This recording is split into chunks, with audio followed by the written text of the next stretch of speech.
கர்த்தருடைய நாமத்துக்கு மகிமையுண்டாவதாக. இன்றைய வார்த்தை லேவியராகமம் 20:26.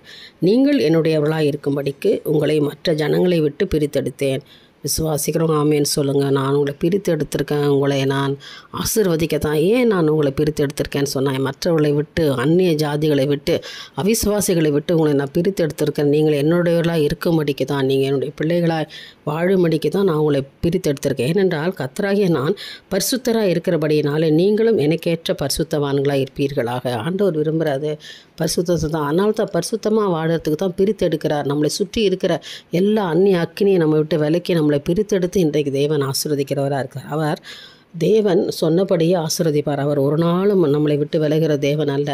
இஸ்ரவேல் ஜனங்களுக்கு கானான் தேசத்தை தேவன் அவர்களுக்கு கொடுத்தார். பாலும் தேனும் ஓடுகிற அந்த கானான் தேசத்தை சுதந்திரிக்கும்படியாக கொடுத்தார். காரணம், அவர்களை விட்டு அந்த எகிப்திலிருந்து அவர்களை கொண்டு வந்து அவர்களை மிகவும் திரளாய் பெருக பண்ணி அவர்களை ஆசீர்வதித்தார். அதான் பாலும் தேனும் ஓடுகிற அந்த தேசத்தை உங்களுக்கு சுதந்திரமாக கொடுப்பேன், நான் கொடுப்பேன் மகளே, நீ கவலைப்படாத, கலங்காதே, நான் உன்னை நினைச்சிருக்கிறேன், உனக்கு உண்டான எல்லாவற்றையும் நான் செய்து முடிப்பேன்.